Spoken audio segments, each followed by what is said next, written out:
Welcome to the deep dive.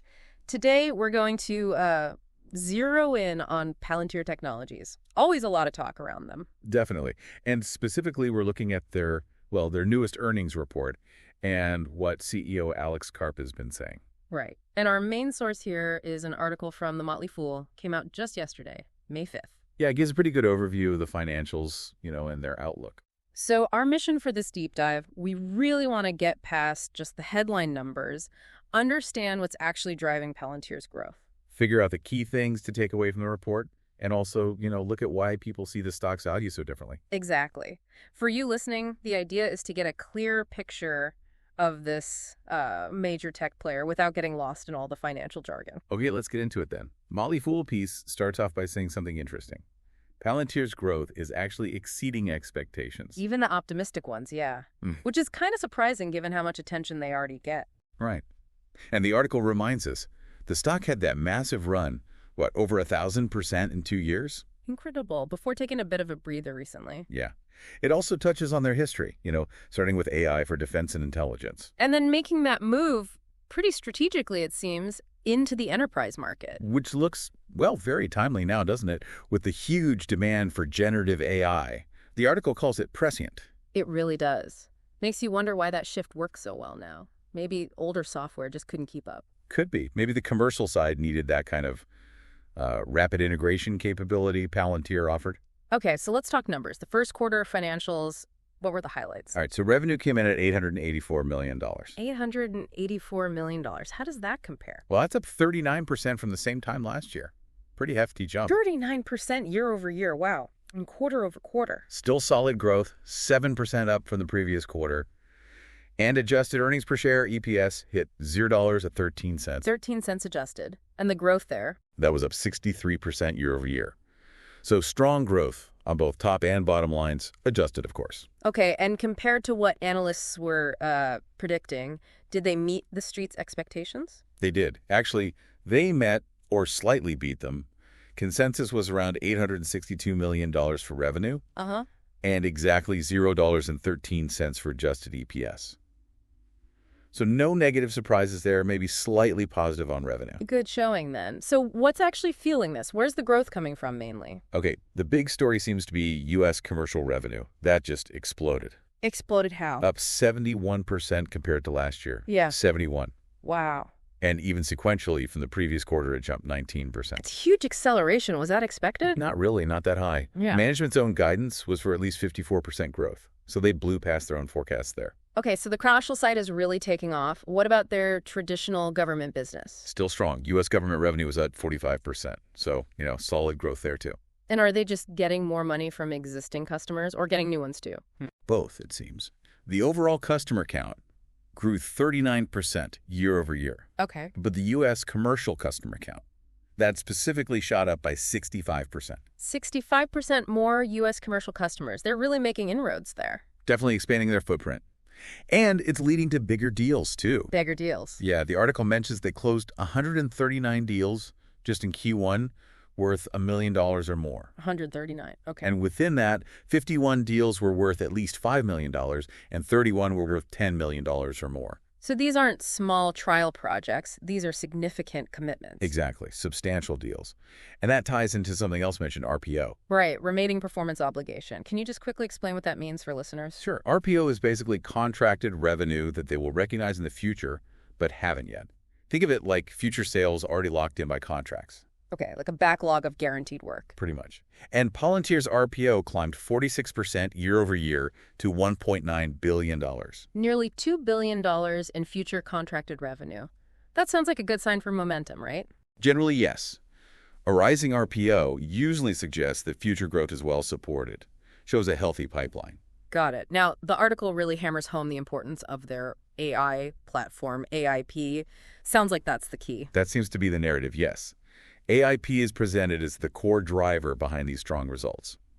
Businesses want AI, and Palantir's platform seems to be delivering. And they have these boot camps? What's the deal with those? Yeah, the idea is Palantir engineers go work directly, like hands-on with the client's teams. On-site? Seems like it. Yeah. Directly deploying AI to solve specific, critical business problems, like a focused intensive workshop. And how are they working? Apparently, yes.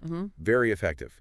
The article claims these boot camps are leading to numerous big deals, 7, even 8 figures, Wow. closing within just weeks or a couple of months after the boot camp finishes. That's incredibly fast conversion, from a workshop to a multi-million-dollar deal. It really suggests clients are seeing tangible value, and quickly. Maybe that hands-on approach is their secret sauce in the AI space. Could be a key differentiator. So, with AIP doing well, these boot camps converting, what does Palantir see for the rest of 2025? Did they update their forecast? They did. They raised their full-year revenue guidance. They're now targeting around $3.9 billion for the year at the midpoint. $3.9 billion, what was it before? It was $3.75 billion previously. So a decent bump up. That new guidance implies about 36% year-over-year growth for the full year. Still very strong growth. And I assume that boost is mainly driven by that U.S. commercial segment again. Absolutely. They really ramped up the expectation there. They're now guiding for at least 68% growth in U.S. commercial. 68%, up from 54% just last quarter. Exactly. That's a big jump in expectations for that segment. Really shows where they see the momentum. And there was that quote from Alex Karp, the CEO, in his shareholder letter. Sounded quite dramatic. Yeah, he used some strong language. He said the move to AI has become a ravenous whirlwind. A ravenous whirlwind. And the adoption of large language models, he called it a stampede. Stampede, wow. That paints a picture, doesn't it? A sense of urgency, massive scale. Definitely conveys that feeling of a market rushing towards AI and Palantir, positioning itself right in the middle of it. Seems like it. But then the article shifts gears a bit, right? Towards Wall Street and the valuation question. Right. This is where things get a bit more, let's say, contentious.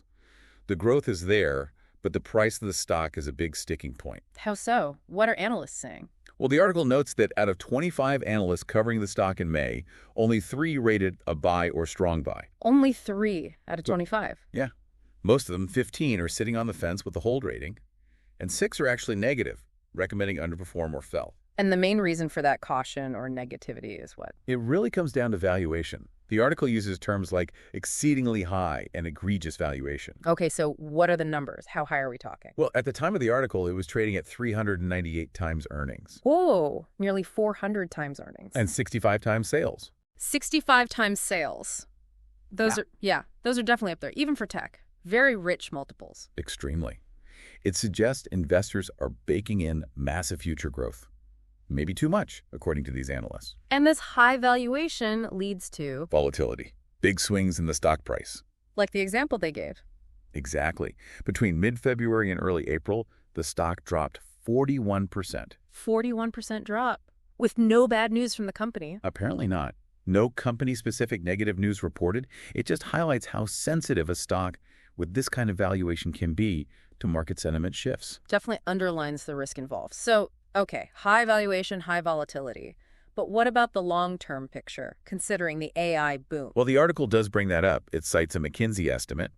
Projecting generative AI could add something like $2.6 trillion to $4.4 trillion to the global economy annually over the next decade. Trillions. That's a massive potential market. Huge. And if Palantir keeps executing, keeps leading in enterprise AI solutions, the long-term potential could still be significant. But it's a question of whether that potential is already more than priced in, right? That's the $1 million or maybe $1 trillion question here.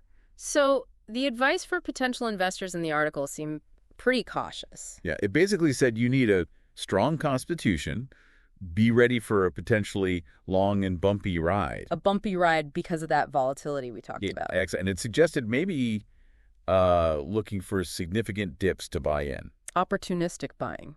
Right. We're using dollar cost averaging. Which is? Just investing a fixed amount regularly, like every month, regardless of the price. It averages out your cost basis over time, smooths out the bumps a bit. Okay, that makes sense. So let's try to wrap this up. What are the main things for you, the listener, to take away from this deep dive?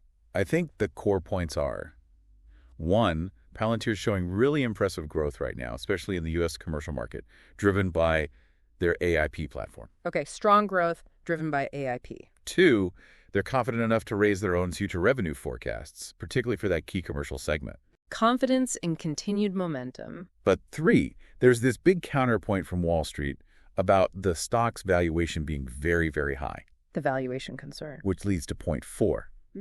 Expect significant volatility, potentially big swings in the stock price because of that high valuation. Right, so a complex picture. Strong performance meeting market skepticism on price. Precisely. You've got strong operational results on one hand and valuation concerns driving volatility on the other. So for you listening, hopefully that gives you a clearer understanding of the dynamics at play here, the growth story, the drivers, and the market's reaction. Which leads us to maybe a final thought for you to consider. Given how fast AI is moving, and Palantir seems right in the thick of it, how do you personally balance that potential for, really transformative growth down the line against the risks that come with such a high-flying stock right now? Yeah, what factors beyond just today's financials might tell you if a company like Palantir has real staying power in this incredibly dynamic AI race? Something to think about.